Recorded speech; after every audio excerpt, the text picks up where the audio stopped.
지난주에 저희가 시작해서 뜨거운 반응이 있었습니다. 최순실과 은닉재산, 불법 축제재산 추적 프로젝트, 돈을 보여다오, 쇼미더머니. 은닉재산 프로파일러라고 저희가 새로운 직업을 만들었습니다. 안한구 전 대구지방국세청장 나오셨습니다. 안녕하십니까? 예, 안녕하세요. 자, 지난 시간 방송하고 나서, 물론 지난 시간에는 이제 요약 정도, 앞으로 뭘 할 건지였는데, 혹시 주변에서 방송을 들으신 분들이 뭐라고 안 하시던가요?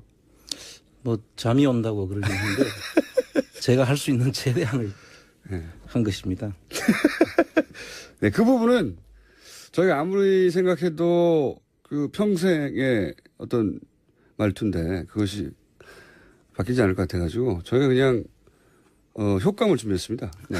그래요? 원래 방송하신 분들 중에 강조할 부분에서 목소리가 올라간다든가, 깜짝 놀란다든가, 여러 가지 리액션으로 이제 그 표시를 하시는데, 원장님은 그게 잘 안 된다고 싶어서 저희가, 이 부분이 놀라운 부분이다. 그러면 저희 제작진이 갑자기 천둥 소리를 내보내낸다든가, 효과음으로, 네. 처리할 테니, 그냥 평상시 목소리로 쭉 하시면 됩니다. 자, 오늘은 이제 지난주에 예고했던 여러 가지 꼭지 중에 첫 번째 순서입니다.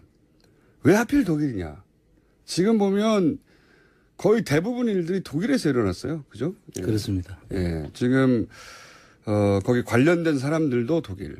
그리고 미얀마 대사처럼, 연줄로 본인이 인사청탁을 한 사람도 독일에서.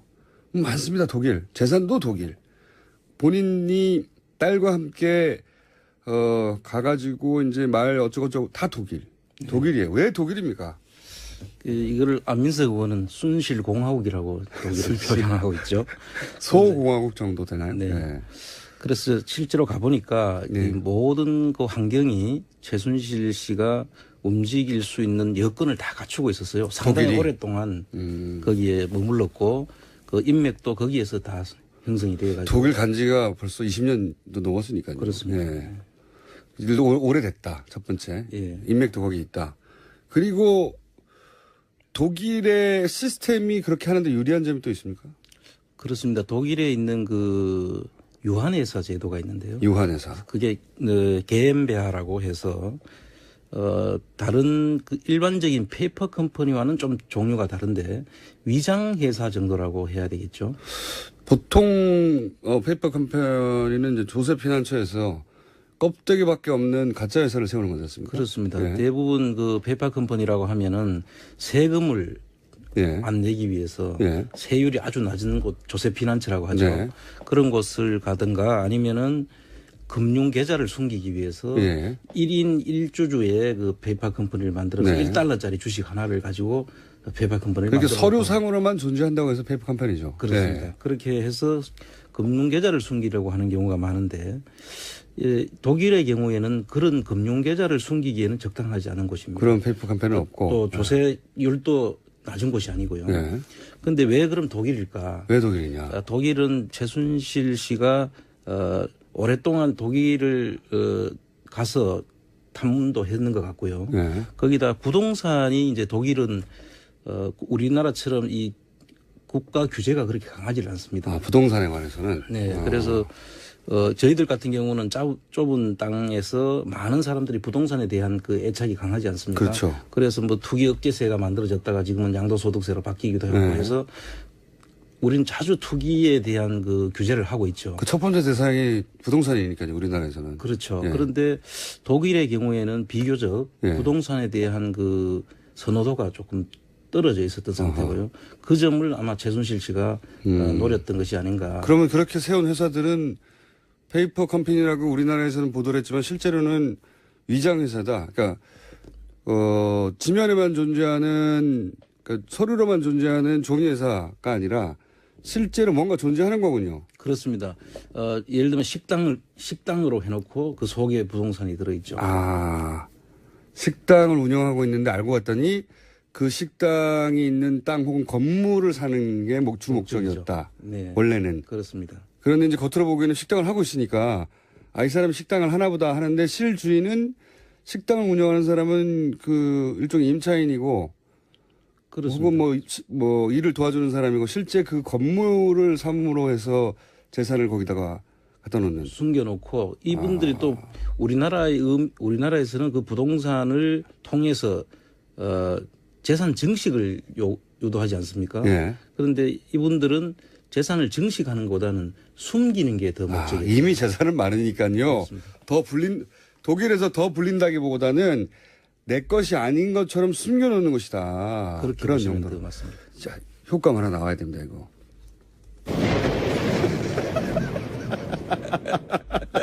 네. 놀랐지 않습니까? 페이퍼 컴퍼니가 아니라 위장 컴퍼니다. 그렇게 말해. 위장 회사, 예, 그렇죠. 위장 회사라고 말하는 게 더 맞군요. 그러면은 이 독일에서 이런 회사를 세우는 게 아주 간단한가 보죠? 비교적 그 설립이 용이하고요. 네. 그 사람이 3사람이면 됩니다.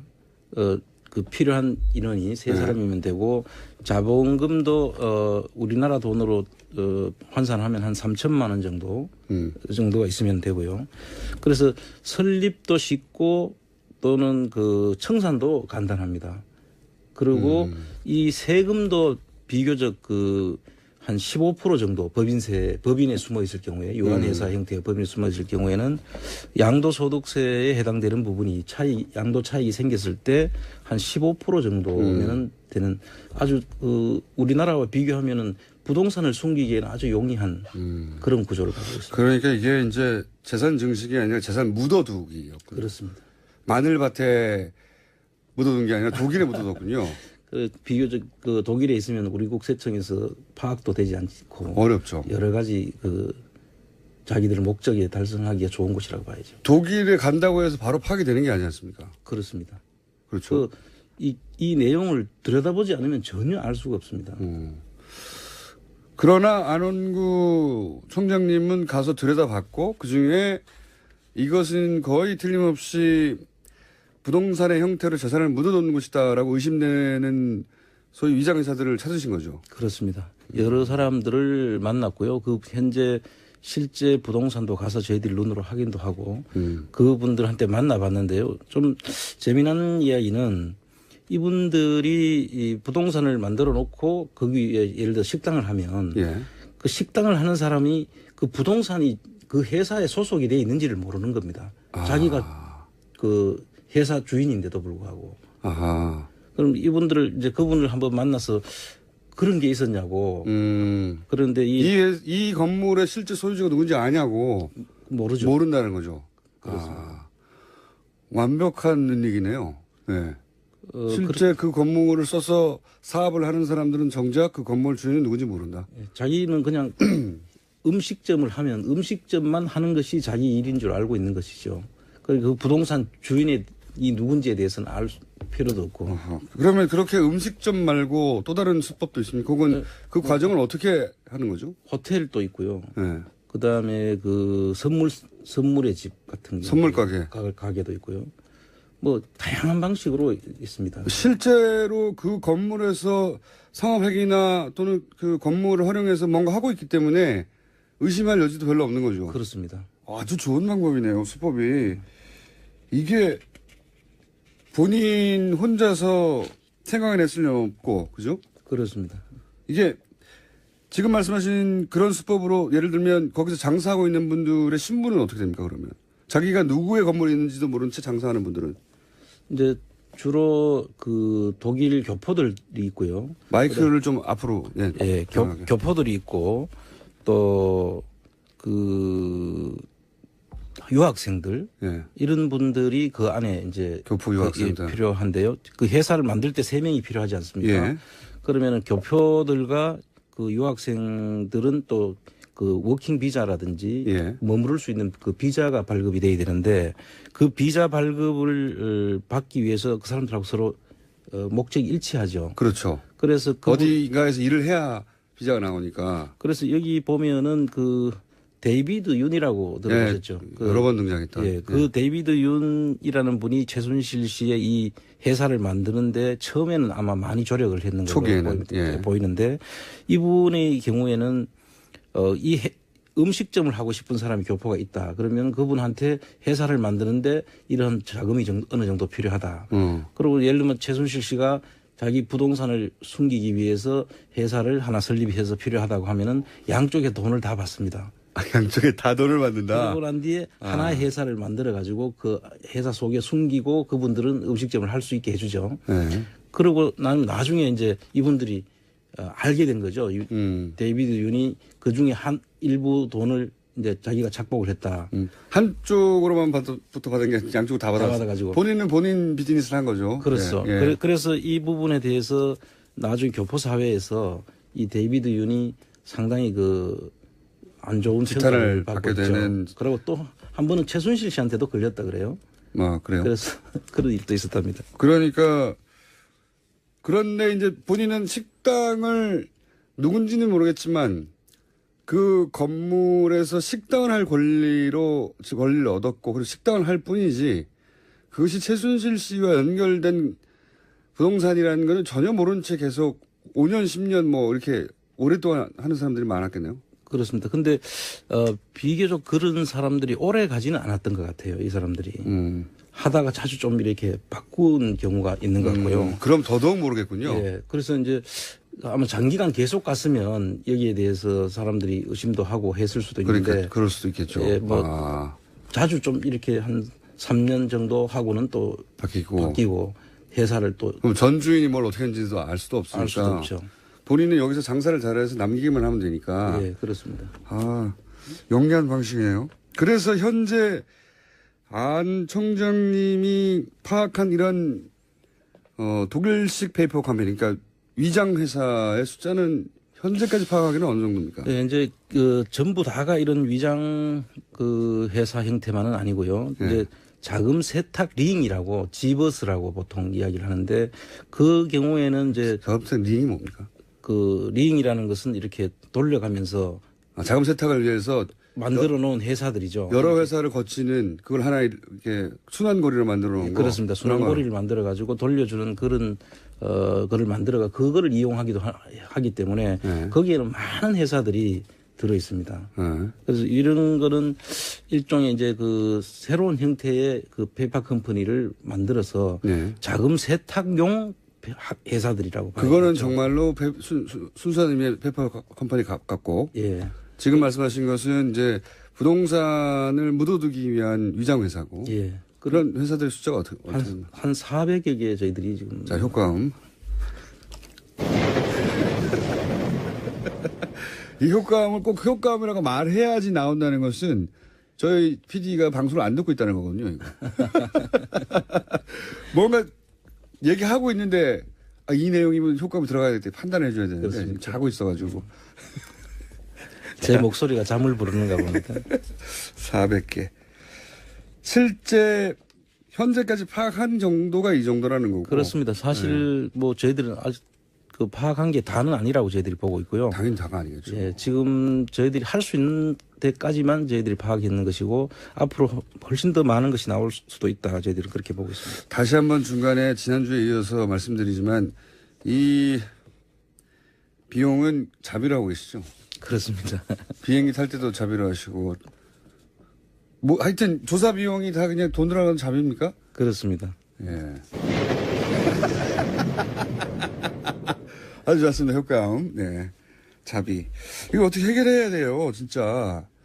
국가에서 해야 할 일을 안 하고 있기 때문에, 저희 방송을 통해서 어떻게 해결하는 방법을, 청취자 여러분과 아이디어를 모아서 찾아보겠습니다. 자, 지금까지는 자비라고 계신데, 실제 그렇게 해서 지금 수상한 돈의 흐름을 찾아내신 케이스도 있습니까? 예, 지금 저희들이 처음에 이 내용들을 보고 들어갔는데요. 들어갔을 때 대륙정밀이라고 아마 오래전에 여러분들은 연세가 드신 분들은 좀 기억을 할 수도 있는데요. 대륙정밀이요. 예. 네. 그 회사가 이제 옛날 그 박정희 정권에서 정일근 씨의 그 첫 번째 사위가 이 설립한 82년도에 설립한 회사인데 정일권 씨는 누구죠? 옛날 그 박정희 정권 때 국무총리를 하신 분이죠. 그렇군요. 근데 그분의 사이가 만든 회사로 보이는데 그 회사에 스위스 은행 그러니까 크레딧 스위스 은행인데요. 이 크레딧 스위스 은행을 통해서 94년도에 스위스 프랑과 달러 형태로 한 500억 가까운 우리나라 돈으로 환산했을 때 500억이요. 가까운 돈이 94년도에 500억은 엄청난 돈이죠. 지금 돈 환율은 얼마나 될까요? 지금 그러니까 지금 환산하면 환산을 안 해봤는데 엄청난 돈이겠죠. 엄청난 돈.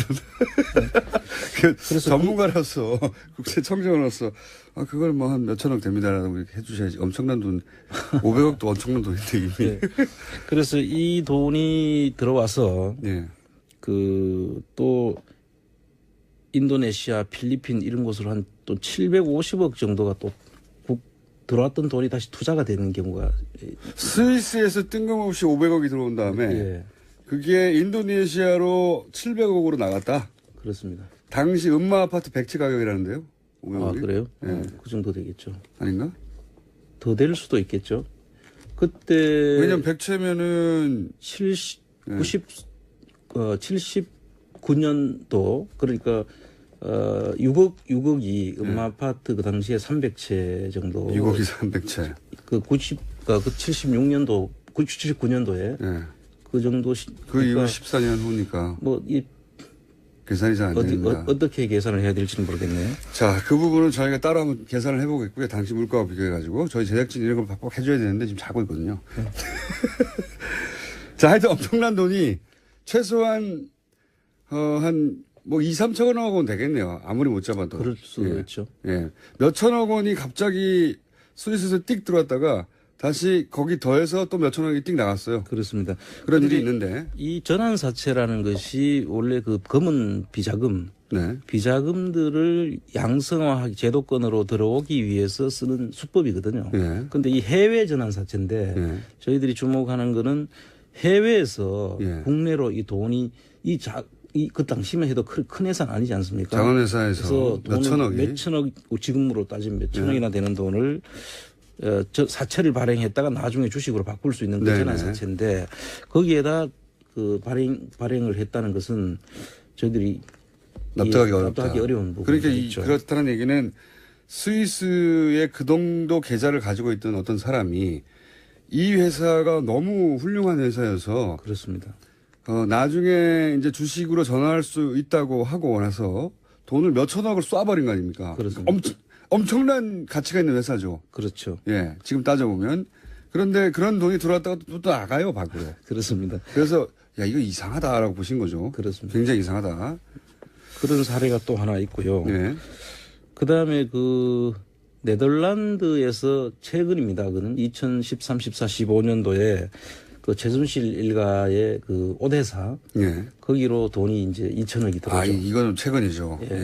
그래서 3년인가 4년 전. 그렇습니다. 이게 네덜란드에서 돈이 들어오는데 그 페이퍼 컴퍼니 퍼펙트 인베스트먼트라는 그 페이퍼 컴퍼니에서 돈이 들어오고 그 퍼펙트 인베스트먼트라는 것은 네덜란드가 이제 우리가 이야기한 조세 피난처 나라이기도 하고요.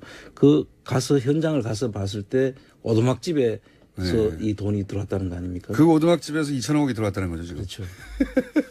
오두막집 지하를 파봤더니 막 금덩어리가 막 있고 그런 거 아닐까요? 그 오두막집을 봤는데요. 가보면은 회사들이 수도 없는 많은 회사들이 있고요. 그 관리하는 사람이 하나 있는데 그분들은 이 회사가 무슨 회사인지도 몰라요. 그 오두막집을 주소로 하는 많은 회사가 있고. 그렇습니다. 거기 실제 있는 사람들은 누구 회사인지도 모르고 누구 건물인지도 모르고. 근데 저도 사실 봤는데 오두막집 맞거든요. 오두막집에서 어쨌든 2천억 원이 홍콩을 거쳐 들어왔죠. 그렇습니다. 홍콩을 거쳐서 우리나라에 투자돼서 비슷한 형태네요. 지금 대륙 정밀도 그때는 스위스 크레딧이라는 것을 통해 가지고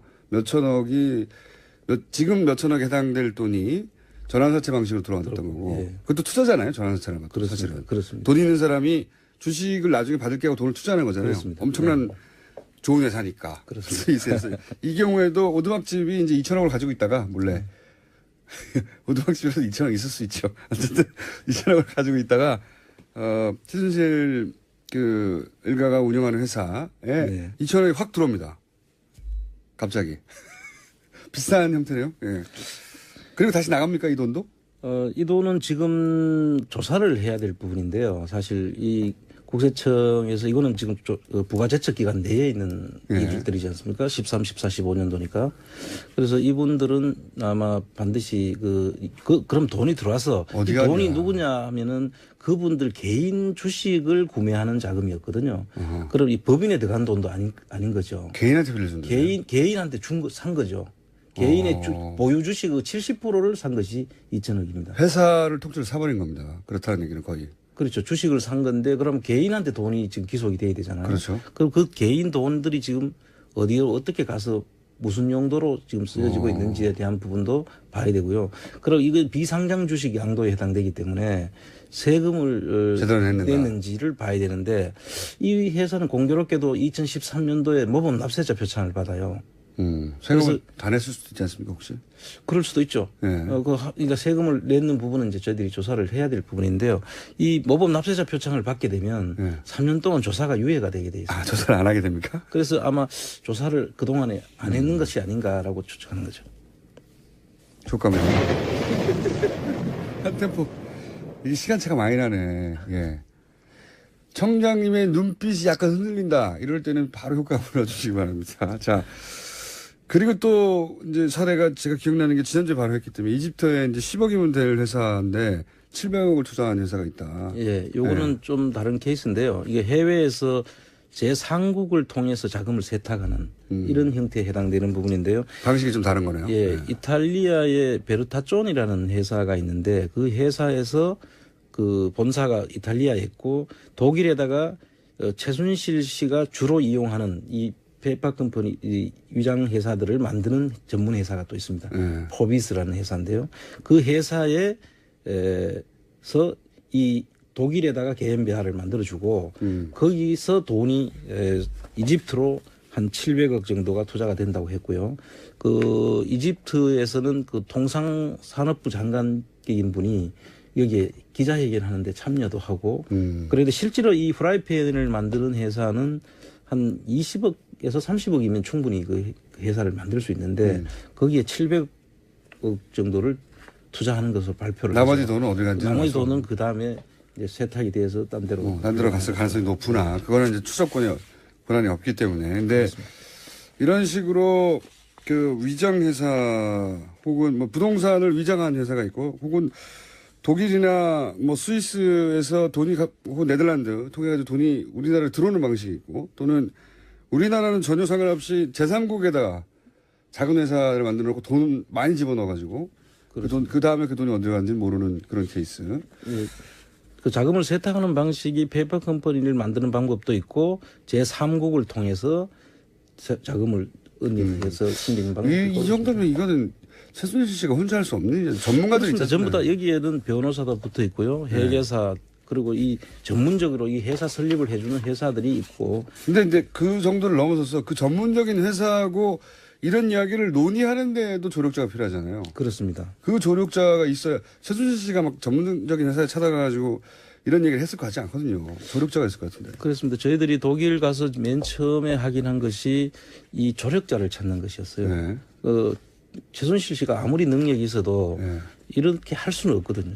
저희들도 이게 파악하면서 저희들이 배워가는 것인데 청장님도 못했을 것 같아요. 예, 그런데 이 최순실 씨가 어떻게 이런 기법들을 다 알고 했는지에 대한 의문이 많이 들었고 그래서 이제 주로 조력자를 찾아봤는데요. 아마 크게 한 3의 그룹 정도 저희들이 발견을 했고요.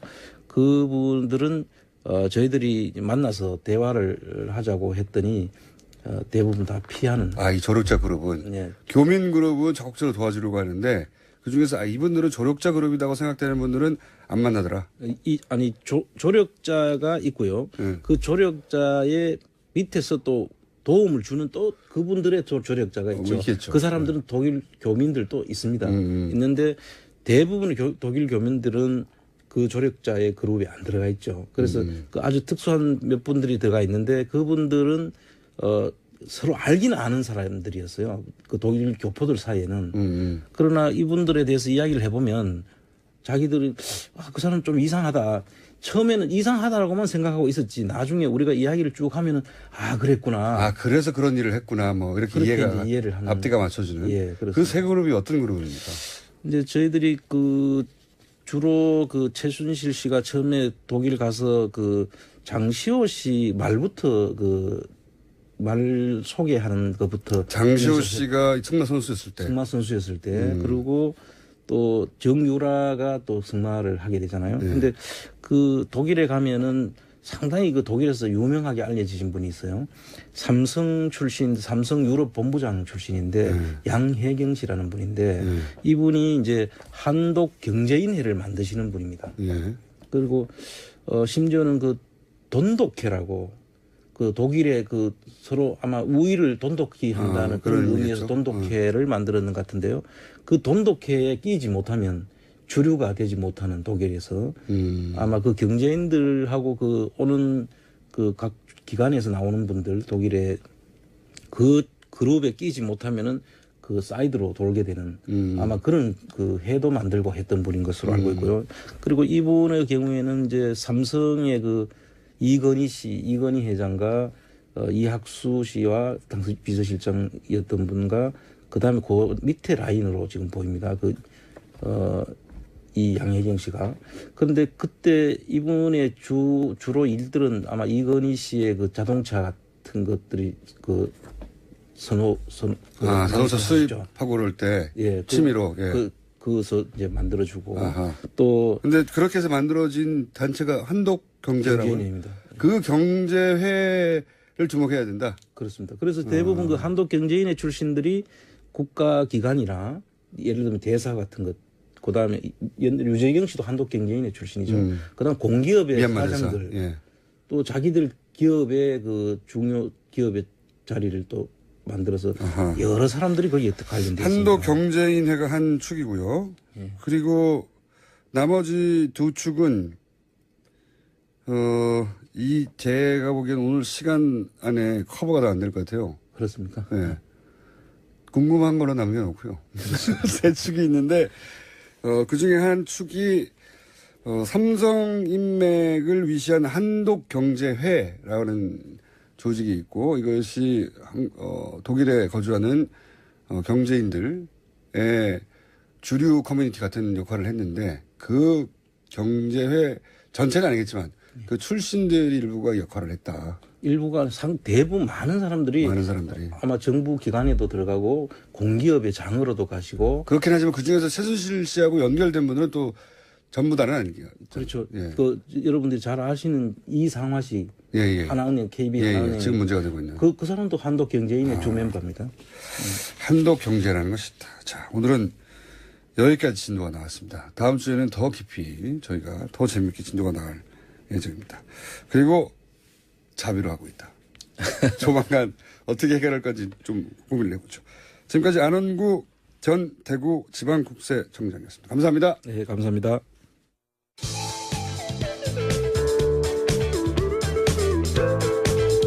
뉴스의 깊이가 다릅니다.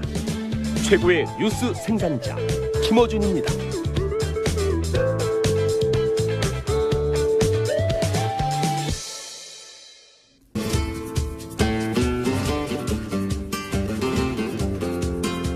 자, 최근 몇 주 불성실하게도 전화로 하고 막 중간에 끊기고 그랬었습니다.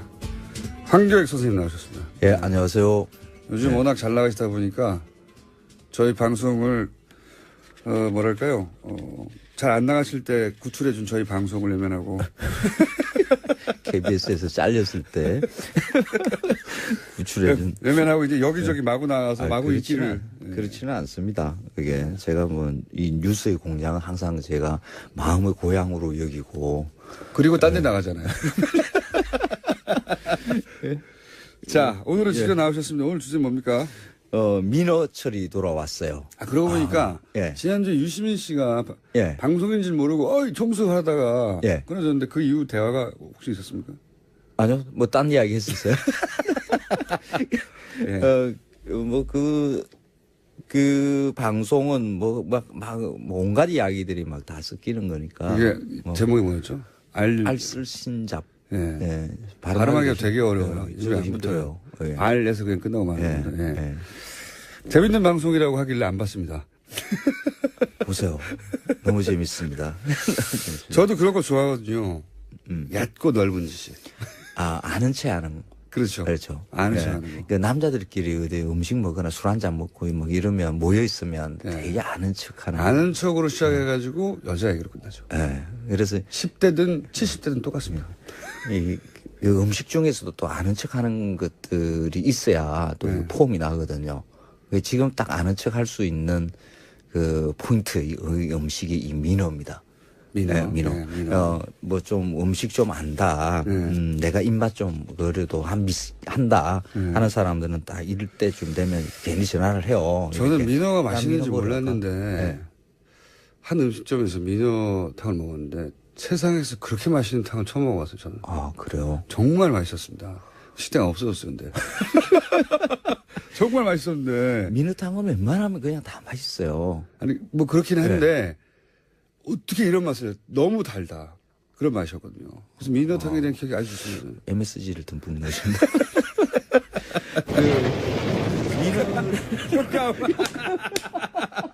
앞에 써야 하는 효과음을 지금 잠식했군요. 예. 그 민어를 이제 앞에 두고 이제 보통 이제 썰을 풀기 시작하는 게 이게 민자가 말이야. 백성민자가 붙어서. 아, 그래요? 뭐 그래서 옛날에 뭐 백성의 생선 뭐 이런 이야기부터 또 이게 썰을 푸시는 분들이 계세요. 네.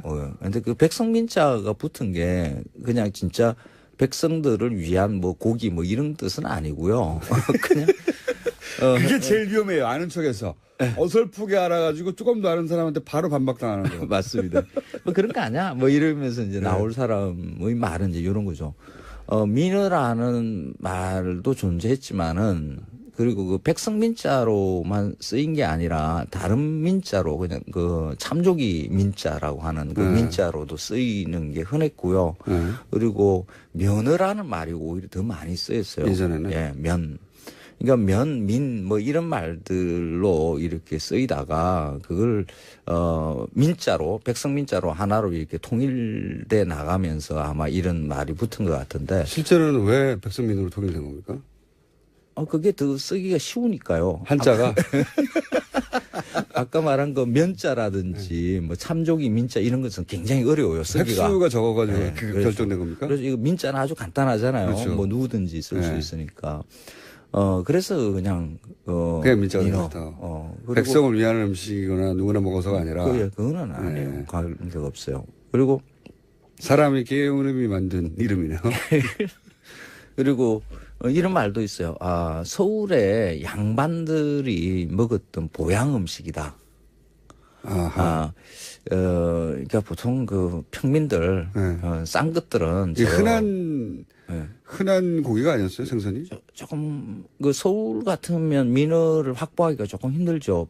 인천에서 그러니까 제물포에서 뭐 마포나루까지 와서 다시 성안으로 넣기까지 보통 뭐 한낮을 하루는 잡아야 되거든요. 그때는 냉동차가 없었으니까. 그렇죠. 그래서 민어를 이렇게 확보하는 게 그렇게 어려울 수도 있습니다. 그런데 이제 뭐 이런 말이 있는 게 조금 그래요. 그냥 싼 것들은 그냥 개고기나 먹고 복날에 양반들이 돼야 이렇게 민어를 먹는다. 라는 말이 예전부터 그렇죠. 있었다. 그 서울 양반들의 이런 보양식. 근데 서울 양반들은 별로 못 먹었을 거예요. 이유가 아까 말한 그 신선한 상태로 물류 사정도 네, 네. 있지만은 서울 양반들이 못 살았거든요. 그랬어요? 못 살았어요. 조선에서 잘 살은 사람과 못 산 사람들 이걸 굳이 이렇게 나누자 그러면 그 중인계급들. 양반이 아니라 그렇죠. 장사하던 사람들이나 그렇죠. 이 뭐 번역, 통역하던 사람들, 이런 사람들 잘 살았고요. 그 상인계급들, 네. 뭐 개성상인, 뭐 네. 경성상인, 뭐 이런 말들이 있죠. 그때는 그 객주, 조선 말 중기 넘어가면 이제 객주가 크게 이제 번성하고 돈을 꽤 버는 이 상인들이 등장하거든요. 네. 이런 사람들이 잘 살았어요. 그런데 조선 정부, 그러니까 성안에 있는 그 양반들은 보통 이제 관직을 네. 지내는 사람들이죠. 조선 정부가 굉장히 가난했거든요. 그래서 뭐 군인들도 지가 그 군복 가져와서 입고 지가 무기 사가지고 와서 뭐 전쟁 치르고 하는 신명 언론서 가면 그런 얘기는 총사오라고 그러는데 실제로 그랬군요 그때는. 그 세금도 그러니까 현금으로 하는 그 화폐 경제가 발달하지 못해서 돈으로도 제대로 못 걷고 해서 지역에 있는 산물 특산물로 세금을 걷고 이랬거든요. 그래서 관직에 있는 양반들한테 이렇게 월급을 제대로 못 줬어요. 그래서 보통 이제 지방에서는 넉넉하게 살던 그 양반들이 서울에 올라와서 여기서 하숙을 살면서 뭐 조금 넉넉하면 집 한 채 얻어서 여기서 이제 먹고 살았는데 월급도 짜고 이러니까 제대로 먹을 게 없었죠. 그래서 보통 서울 깍쟁이 이러잖아요. 그 깍쟁이라는 말이 나온 게 구두쇠라서 아껴서 그런 게 아니라 원래 넉넉하지가 않았다 양반들이. 넉넉하지 못해서. 신부는 양반이었지만 실제로 경제적으로 그렇게 넉넉하지가 않았다. 그렇죠. 그리고 또 양반들은 내가 이걸 먹겠다 저걸 먹겠다 이렇게 입의 호사를 위해서 이렇게 말하고 뭐 챙겨 먹고 하는 것은 금지했거든요. 윤리적이지 않다고 그렇죠. 생각했다. 그래서 뭐 주는 대로 먹어야 되는 게 양반이거든요. 양반은 참 안 좋았네요. 그렇죠. 그래서 양반들이 저는 뭐 조상들이 상놈 출신인 게 틀림없습니다. 대부분 다 쌍놈 출신이에요. 우리 쌍놈 선언해야 돼요. 그 중에서도 네. 저는 불가촉 천민 쪽으로 조선 초기만 하더라도 네. 양반이 한 10%밖에 안 됐거든요. 네. 그거로 보자 그러면 지금 90%는 다 쌍끝이라고 봐야 되거든요. 그런데 그걸 왜 다들 양반이라고들 다 생각하는지 이거는 좀 어느 시점쯤에 말씀하신 대로 중인들이 경제를 가지면서 양반 돈은 있으니까 이제 신분을 샀지 않습니까? 그러면서 양반이 더 많아지지 않았나요? 나중에 양반이 더 많아지지 않았나요? 뭐 조선 말아먹은 게 양반인데 네. 그 양반이 뭐가 좋다고 다 양반 이러는지 그거 하여간 그 조선에서 이제 상거사 이런 거도 나왔잖아요. 저는 불만 없는데 그렇게 불리더라도. 그 민어를 많이 먹었을 것으로 이제 생각되는 그 계급들은 오히려 뭐 수원이라든지 뭐 여주라든지 뭐 개성, 평양 뭐 이쪽에 조금 넉넉하게 살던 그 중인들 중에 있거든요. 해안가에 좀 가까이 살던. 그렇죠. 그런 분들이 많이 드셨을 거고 양반들은 오히려 못 먹었을 것이다. 자, 그 이야기는 제가 보기에는 앉아 있는 사람에 따라 다르겠지만 그렇게 재미있게 풀 수 있는 내용이 아닙니다. 아, 그래요. 한 양말을 못 먹었대. 그리고 끝날 내용입니다. 그 민어가 그 최근에 한 10년 사이에 그 서울의 미식가들의 그 여름 별식처럼 이렇게 되면서 10년 사이에? 네, 그건 왜 그렇습니까? 갑자기 민어가 떴어요. 요즘에 아마 그 미식가들이 많이 이제 그 밥상 앞에 앉아서 아는 척 하는 사람들이 이제 늘어나면서. 그 원조시잖아요, 원조. 그렇습니다. 밥 먹는데 뭐 이렇게 말이 많은지. 저 같은 사람들이 이제 많아지면서. 이 음식이 어디서 유래인지 알아부터 시작해서 재료, 소재, 뭐 소금 내기도 하고 막. 맞습니다. 그런 얘기 하면 좀 집어치라고 그러는데, 꺼지라고. 그러면서 이제 민어를 살아있는 상태로 가져와서 이렇게 먹는 일이 많아졌어요. 그러니까 활민어회. 신안에 그 이제 읍한장에 가봤더니 그 민어를 살리기 위해서 수조에 막 가까스로 그 민어 금방 잘 죽는 놈이거든요. 근데 그것을 어떻게 하든지 살려서 이렇게 보관하려고 수송하려고 하는 이런 걸 보게 됐는데 그 참 그 난감한 일이거든요. 황당해요. 그 민어는 절대 그 활로 살아있는 상태로 먹을 만한 생선이 아니거든요. 그 살아있는 민어를 바로 해쳐서 먹으면 물크덩물크덩해요. 아무 맛도 없어요. 그렇군요. 예. 근데 그걸 가지고 그걸 맛있다라고 살아있는 것에 대한 판타지가 있어요. 예. 잘 숙성시킨 우리나라 생선의, 사람들은 다 뭐 화로회가 맛있다라는 일본은 그런 숙성을 있죠. 어떻게 하느냐 기술인데 우리는 그렇죠. 살리는 걸 기술로 해가지고 가격을 높이고. 때때로 아주 어쩌다가 그 화로회가 맛있을 경우가 있어요. 뭐 배 위에서 바로 낚아서 뭐 먹는다든지 하는. 근데 대부분 그런 게 아니잖아요. 뭐 수조 안에 갇혀서 그건 좀 아는 오랫동안. 척할 수 있네요. 하루 찾으면 민어는 그렇게 먹는 게 아니야. 그렇죠. 예. 민어는 바보야. 특히 그렇습니다. 민원은 숙성을 해야 됩니다. 저는 이제 이런 얘기를 들으면 어떻게 써먹냐를 생각하거든요. 네. 앞에 거는 민원은 양반이 먹은 고기가 아니야. 이거 한 줄밖에 안 되고요. 뒤에 거는 좀 낫네요. 네.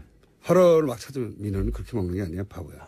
그렇지. 숙성해야 되는 거야. 숙성을 그러니까 신앙 같은 경우에서는 좀 민원을 많이 먹어보셨던 분이죠. 이렇게 둘둘둘 이렇게 살덩이로만 말아서 냉장고에 한 일주일 정도 이렇게 숙성. 그 정도 숙성해야 맛이 나는 네, 거다. 맛있습니다. 일주일입니까? 그렇죠. 네. 최소한 3일 정도. 근데 이건 숙성 기간이 좀 길어야 돼요. 신뢰감을 얻는 데 꼭 수치가 필요하거든요. 예. 그렇죠. 본인의 신뢰가 잘 안 나는 것처럼 할 때 그게 먹는 게 아니야. 냉장고에서 7일 정도 묵혀야 된다. 그렇죠. 예. 그래서 민어 숙성으로 꼭 드십시오. 정말 맛있는 생선입니다. 알겠습니다. 자, 스튜디오로 돌아오신 황교익 씨와 오늘은 2줄 정도 얻었습니다. 네. 네. 다음 주에도 뵙겠습니다. 예, 고맙습니다. 다음 주에도 꼭 스튜디오 나와주십시오. 이번 주는 여기까지입니다. 김어준이었습니다. 월요일 뵙겠습니다. 안녕.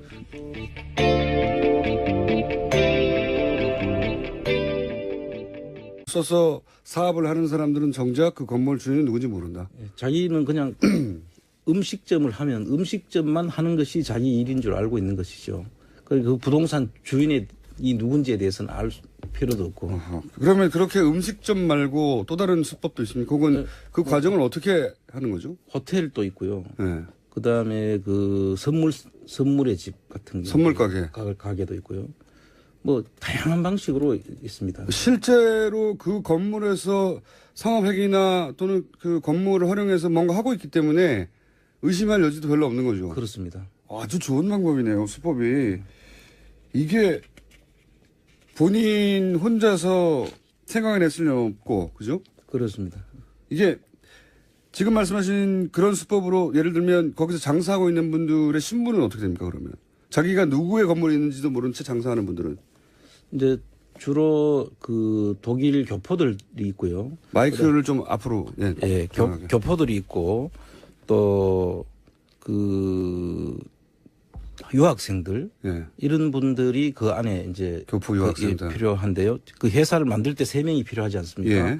그러면은 교포들과 그 유학생들은 또 그 워킹 비자라든지 예. 머무를 수 있는 그 비자가 발급이 돼야 되는데 그 비자 발급을 받기 위해서 그 사람들하고 서로 목적이 일치하죠. 그렇죠. 그래서 어디가에서 일을 해야 비자가 나오니까. 그래서 여기 보면은 그 데이비드 윤이라고 들어보셨죠? 예, 여러 번 등장했던. 예, 그 데이비드 윤이라는 분이 최순실 씨의 이 회사를 만드는데 처음에는 아마 많이 조력을 했는 초기에는, 걸로 보이는데 이분의 경우에는 음식점을 하고 싶은 사람이 교포가 있다. 그러면 그분한테 회사를 만드는데 이런 자금이 어느 정도 필요하다.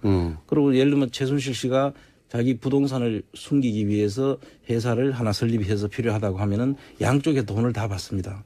양쪽에 다 돈을 받는다. 그러고 난 뒤에 하나의 회사를 만들어 가지고 그 회사 속에 숨기고 그분들은 음식점을 할 수 있게 해주죠. 네. 그리고 나중에 이제 이분들이 알게 된 거죠. 데이비드 윤이 그 중에 일부 돈을 이제 자기가 착복을 했다. 한쪽으로만부터 받은 게 양쪽으로 다 받아가지고. 본인은 본인 비즈니스를 한 거죠. 그렇죠. 예, 예. 그래서 이 부분에 대해서 나중에 교포 사회에서 이 데이비드 윤이 상당히 그 안 좋은 지탄을 받고 받게 있죠. 되는. 그리고 또 한 번은 최순실 씨한테도 걸렸다 그래요.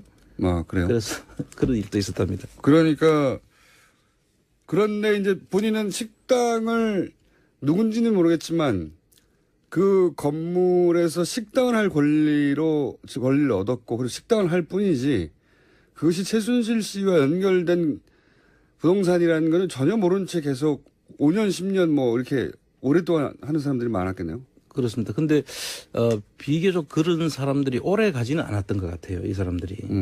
하다가 자주 좀 이렇게 바꾼 경우가 있는 것 같고요. 그럼 더더욱 모르겠군요. 예. 그래서 이제 아마 장기간 계속 갔으면 여기에 대해서 사람들이 의심도 하고 했을 수도 있는데. 그러니까 그럴 수도 있겠죠. 예, 자주 좀 이렇게 한 3년 정도 하고는 또 바뀌고 회사를 또. 그럼 전 주인이 뭘 어떻게 했는지도 알 수도 없으니까. 알 수도 없죠.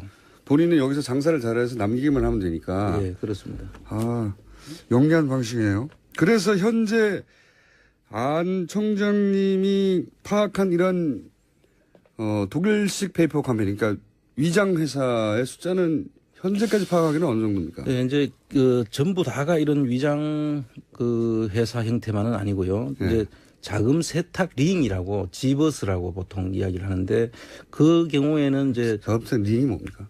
그 링이라는 것은 이렇게 돌려가면서 자금 세탁을 위해서 만들어 놓은 회사들이죠. 여러 회사를 거치는 그걸 하나 이렇게 순환고리로 만들어 놓은 거. 그렇습니다. 순환고리를 만들어 가지고 돌려주는 그런 거를 만들어가 그거를 이용하기도 하기 때문에 네. 거기에는 많은 회사들이 들어 있습니다. 네. 그래서 이런 거는 일종의 이제 그 새로운 형태의 그 페이퍼 컴퍼니를 만들어서 네. 자금 세탁용 회사들이라고 봐요. 그거는 정말로 순수한 의미의 페이퍼 컴퍼니 같고 예.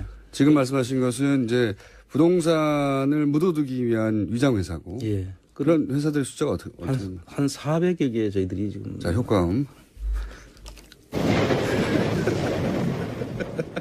이 효과음을 꼭 효과음이라고 말해야지 나온다는 것은 저희 PD가 방송을 안 듣고 있다는 거거든요. 이거. 뭔가 얘기하고 있는데 이 내용이면 효과음이 들어가야 될 때 판단해 줘야 되는데 그렇습니다. 자고 있어가지고 제 목소리가 잠을 부르는가 봅니다. 400개.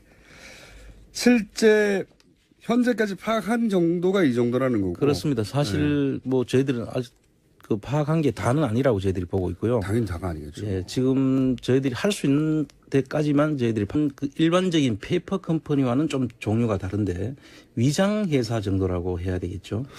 보통 페이퍼 컴퍼니는 이제 조세 피난처에서 껍데기밖에 없는 가짜 회사를 세우는 거지 않습니까? 그렇습니다. 네. 대부분 그 페이퍼 컴퍼니라고 하면은 세금을 예. 안 내기 위해서 예. 세율이 아주 낮은 곳 조세 피난처라고 하죠. 네. 그런 곳을 가든가 아니면은 금융 계좌를 숨기기 위해서 예. 1인 1주주의 그 페이퍼 컴퍼니를 만들어서 네. 1달러짜리 주식 하나를 가지고 페이퍼 컴퍼니를 그렇게 만들어 서류상으로만 존재한다고 해서 페이퍼 컴퍼니죠. 그렇습니다. 네. 그렇게 해서 금융 계좌를 숨기려고 하는 경우가 많은데 예, 독일의 경우에는 그런 금융 계좌를 숨기기에는 적당하지 않은 곳입니다. 그런 페이퍼 컴퍼니는 없고. 또 조세율도 낮은 곳이 아니고요. 그런데 왜 그럼 독일일까? 왜 독일이냐? 독일은 최순실 씨가 오랫동안 독일을 가서 탐문도 했는 것 같고요. 네. 거기다 부동산이 이제 독일은 우리나라처럼 이 국가 규제가 그렇게 강하지는 않습니다. 부동산에 관해서는. 네, 그래서 저희들 같은 경우는 좁은 땅에서 많은 사람들이 부동산에 대한 그 애착이 강하지 않습니까? 그렇죠. 그래서 뭐 투기 억제세가 만들어졌다가 지금은 양도소득세로 바뀌기도 하고 네. 해서 우리는 자주 투기에 대한 그 규제를 하고 있죠. 그 첫 번째 대상이 부동산이니까요, 우리나라에서는. 그렇죠. 예. 그런데 독일의 경우에는 비교적 예. 부동산에 대한 그 선호도가 조금 떨어져 있었던 상태고요.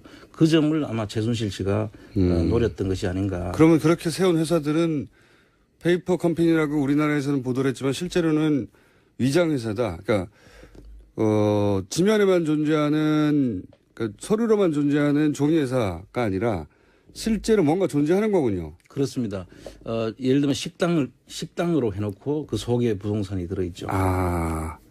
식당을 운영하고 있는데 알고 봤더니 그 식당이 있는 땅 혹은 건물을 사는 게 주 목적이었다. 네. 원래는. 그렇습니다. 그런데 이제 겉으로 보기에는 식당을 하고 있으니까 이 사람이 식당을 하나보다 하는데 실주인은 식당을 운영하는 사람은 그 일종의 임차인이고 그렇습니다. 혹은 뭐 일을 도와주는 사람이고 실제 그 건물을 삼으로 해서 재산을 거기다가 갖다 놓는. 숨겨놓고 이분들이 또 우리나라에서는 그 부동산을 통해서 재산 증식을 유도하지 않습니까? 예. 그런데 이분들은 재산을 증식하는 것보다는 숨기는 게 더 목적이에요. 이미 재산은 많으니까요. 독일에서 더 불린다기보다는 내 것이 아닌 것처럼 숨겨놓는 것이다. 그렇게 그런 보시면 정도. 더 맞습니다. 자, 효과음 하나 나와야 됩니다, 이거.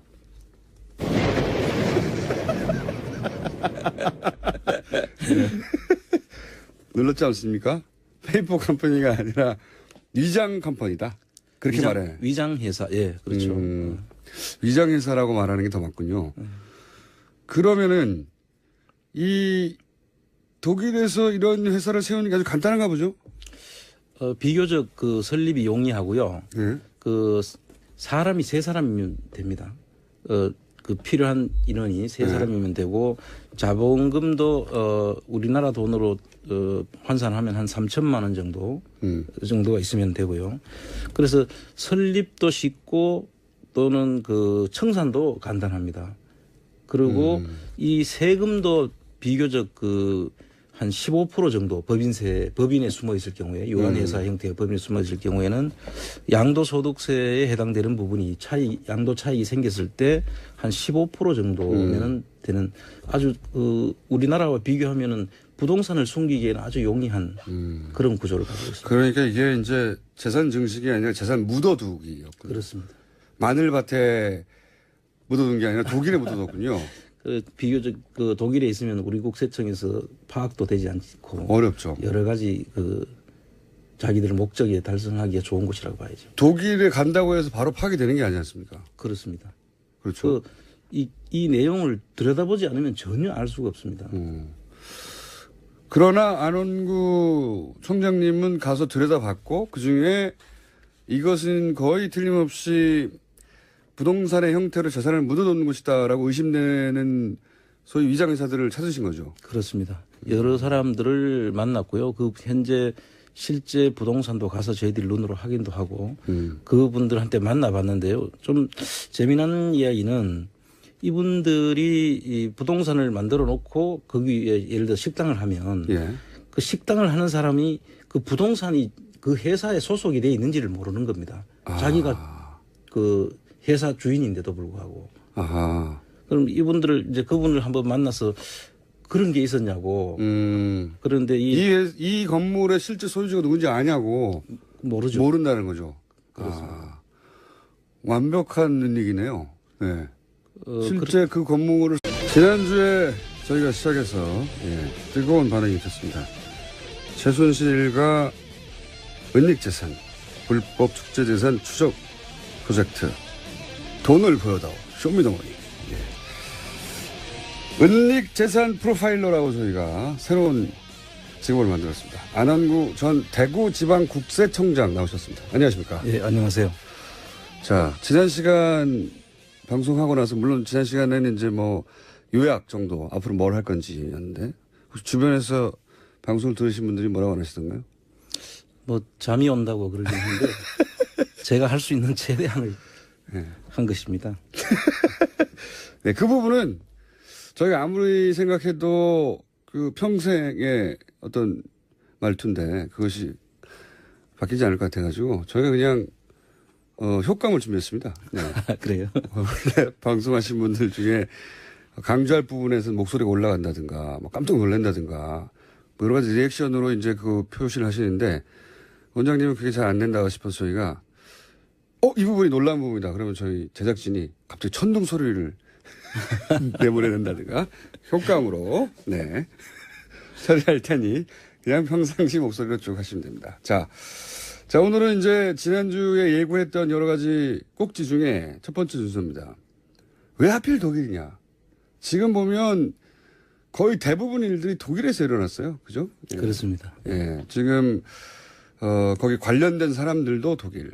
그리고 미얀마 대사처럼, 연줄로 본인이 인사청탁을 한 사람도 독일에서. 많습니다. 독일. 재산도 독일.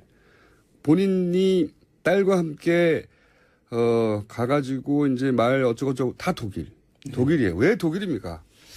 이거를 안민석 의원은 순실공화국이라고 독일을 표현하고 있죠. 소공화국 정도 되나요? 네. 그래서 실제로 가보니까 이 모든 그 환경이 최순실 씨가 움직일 수 있는 여건을 다 갖추고 있었어요. 상당히 독일이? 오랫동안 거기에 머물렀고 그 인맥도 거기에서 다 형성이 되어가지고. 독일 간 지가 벌써 20년도 넘었으니까요. 그렇습니다. 예. 일도 오래됐다. 첫 번째. 예. 인맥도 거기 있다. 그리고 독일의 시스템이 그렇게 하는데 유리한 점이 또 있습니까? 그렇습니다. 독일에 있는 그 유한회사 제도가 있는데요. 유한회사. 그게 게엠베아라고 해서 다른